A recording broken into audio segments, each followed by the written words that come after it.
You can still walk into Hot Topic today and buy Invader Zim merchandise. If you go on Nickelodeon or watch on Nicktoons, guess what? They still air it. And guess what? Richard Horvitz and Ricky Simons still record voices for the video games that are based on the character. So, are they ever going to make new episodes? They don't have to. Every time they air that, they sell ad time, they make their money, they send checks to people who get residuals, and it just keeps printing over and over again. My Little Pony's at syndication level. That sucker can be shown everywhere all the time. People are giving money for it, and they're going to cut their checks, and there's nothing they have to do. So, the production cost on My Little Pony, while it's not as high as a lot of other series, because it's flash animation, unfortunately, in that time slot, time zone era right now, thanks to things like Adult Swim and Cartoon Network, they are assuming you should be able to do a TV series for $500. So, that's probably, yes, I understand the fear. The B side, though, is, and this is where it has a disconnected brain sometimes, is if they intend to put out any more toys, you need your show to put out your toys. How many people were at my Transformers panel? Okay, we did a Transformers panel this year, and we teach something at the Transformers panel, which is there's only 3 episodes of the Transformers, if you watch any of the episodes. One is the Decepticons have found new Energon cubes, and the Autobots stop them. Number 2 is the Decepticons find a new way to make Energon cubes, and the Autobots stop them. And number 3, and this applies directly to My Little Pony, is we have come out with our new toy. We need to tell you where it came from. So, if My Little Pony, the toy line, is continuing to be successful, and based on the fact that I'm having so much fun with those damn little birds. Oh, great.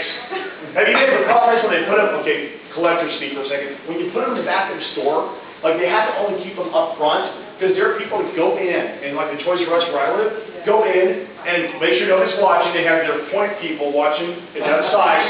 Open, look, no. Open, look, no. And then there's that. Yes, I've seen that trick. Somebody showed me.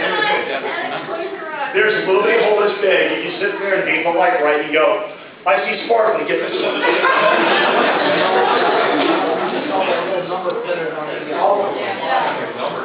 Yeah, he's nodding. He's collecting crazy stuff in his life, so he can't judge too much. I use a metal detector to find the 12 cards in the first set from Marvel. Yes. Gun finders, all kinds of stuff. Yes. Been there. When the Star Wars line came back out in the 1990s, it was always the, if you do it just right, then you see the number on the bottom of the foot, so you get the lower number and then sell it for more expensive. Yeah. Toy collectors are all the same, it's just a different flavor. It just happens to be My Little Pony fans are really excited about their stuff. Or a show, or tween girls. Stop being a naysayer! Yeah.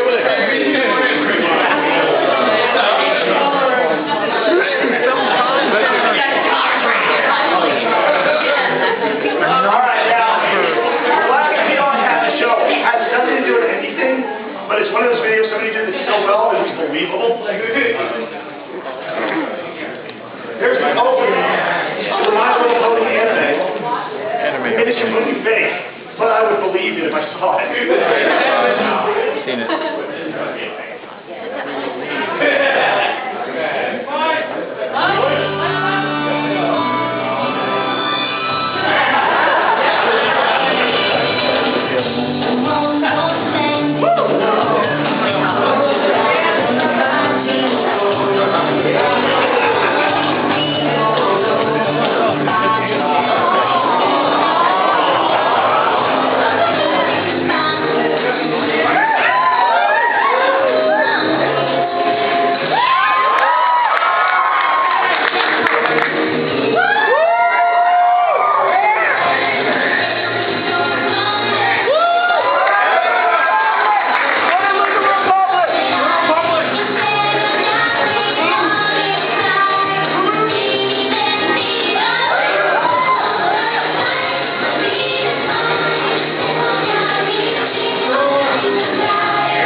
does anybody, the possibility of something like that, as crazy as you might think it is. Has anybody ever seen Tom Croom data? The Japanese have taken our cartoons and turned them into anime form. And it's a little crazy. And they went from short little whatever girls to exactly what you saw up there, which is your anime girls with superpowers. And they all had magic girl transformation. It's awesome. So here's my closing thought before we end the panel. If you guys could do us a favor, I'm going to ask you for a favor. This all happened from conversation with myself and Dirk, who helped us.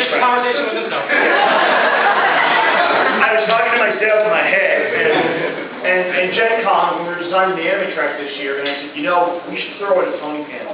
I bet if we built some sort of a pony track concept for Gen Con, we'd get a lot of traction for it.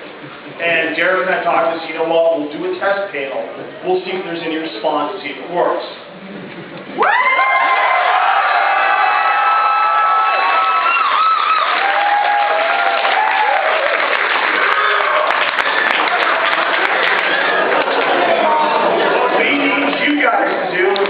I only have so many I go at. I brought a bunch of business cards. My cards aren't the ones that matter. It's Gen Con, but if you email me, I'll put you in touch with Gen Con. And you guys need to email Gen Con saying, hey, in 2013, we had a standing room only event. We would really like to see a pony track to exist within the anime track because we think it would draw a lot of people to the show. And if you guys can give them enough of a voice, when we have our meeting with them in January next year, we'll push back and see what we can do as far as using our resources, knowing people like Tara and stuff like that.